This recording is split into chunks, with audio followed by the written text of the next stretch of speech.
people are asking us what's going on in Charleston.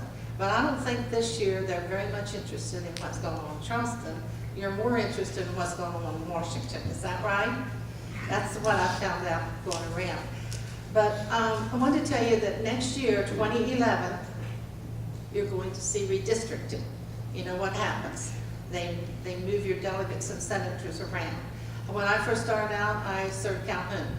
And then in 2000, I lost Calhoun and picked up Rome to go with Word, Wood, and Pleasants. So you want to watch that redistricting.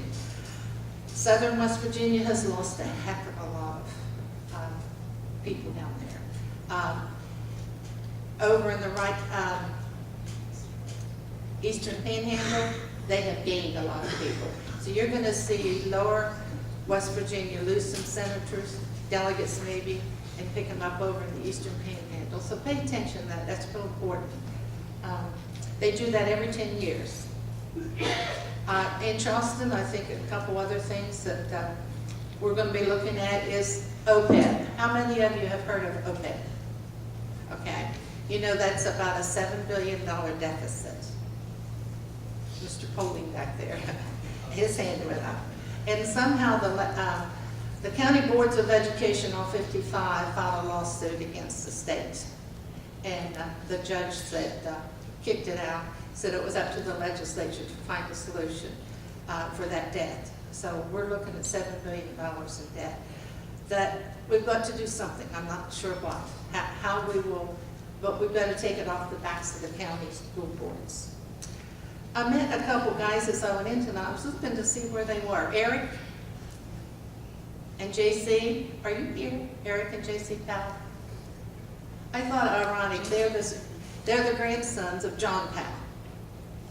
And John was the state senator when I first got involved. And it was good to see his grandsons here tonight. I want to talk, how many of you from Belleville? Anybody?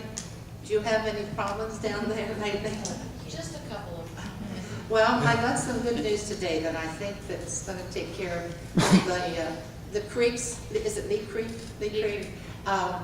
The Soil Conservation Group have worked up estimates on what it's going to take to clean those creeks out, and they've submitted to the governor. The governor was meeting with Jimmy Jenrette today, and hopefully the total cost is $438,000, and I believe that that's coming shortly. If it's not, we'll continue to work on it, and I think that money's coming.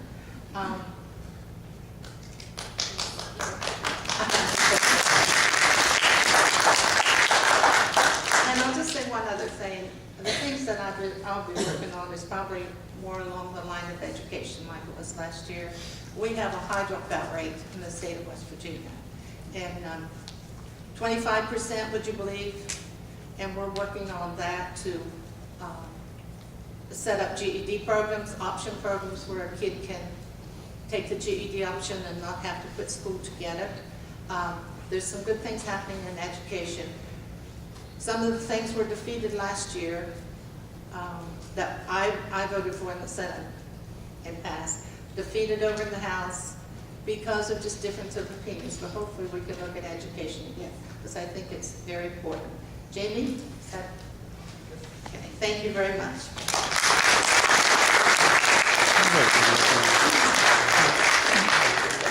Hey, anybody says being a state senator is part-time, Donna Bowie proves that it's not. She's full-time at it. A couple of folks would like to recognize in with us tonight before we move on. We have our Circuit Judge, Robert Waters. Judge, thanks for joining us tonight. We have our County Assessor, Rich Schaefer, with us this evening. Our Chairman of the Republican Party, I see Greg Smith with us tonight. Greg. The way the format's going to go this evening, we have a couple of our young ladies here, Julia Baker and Ashley Graham. They're going to be keeping time to keep this thing rolling along. And we're going to start at the bottom of the ballot with the local ticket, work our way up to the national ticket with introductions, the timed introductions, say what you want. You'll have local candidates have 3 minutes, state candidates have 4 minutes, and national candidates 5. And then after that, we will then start back down the ticket with our national ticket first, asking the questions been prepared by the different groups. So at this time, we're going to start at the last thing on the ballot that's an important race is for the unexpired term for magistrate. And working from the bottom up, Debbie Hendershot's with us tonight, independent candidate for magistrate. And Debbie, you'll have 3 minutes to come up and speak. What they'll do, our timekeepers have 2 cards. You'll see it out of the corner of your eye. When you have about 15 seconds left, they'll hold out the yellow card. And once your time is up, they'll hold up the red card. We're not rude interrupting you, but you'll see it. I know as a candidate, sometimes you get nervous. You don't realize how long you spoke. So, Deb. Hi, everybody. My name is Debbie Hendershot, and I'm running as an independent on the ballot. Deb, come up here so they hear you. Okay. I just turn around and circle. Well, that's all right. But we don't only hear half of it. As I was turning. I can't see you. As he said, I am very nervous. But anyway, my name is Debbie Hendershot, and I'm running as an independent on the ballot in November for magistrate. I feel that I'm the most qualified candidate. I have a criminal justice degree at WVUP. I've been working in the area both with magistrate and circuit court with over a decade of experience. I work for several attorneys right now as a criminal investigator, both in magistrate and circuit court. I'm a mother of 5 boys. I'm also a soccer coach for Vienna Rec and Boy Scout Troop 104. I'm on the committee for that. And that's about it. Do I answer questions now, or did I ask? No, we'll have the question. Thank you, everybody. I appreciate it. Also running for an unexpired term for magistrate. Magistrate's usually a 4-year term, but because of the retirement of a magistrate, that's why it's on the ballot this time. And the Democratic candidate for magistrate is Steve Gilbert. Steve, with us this evening.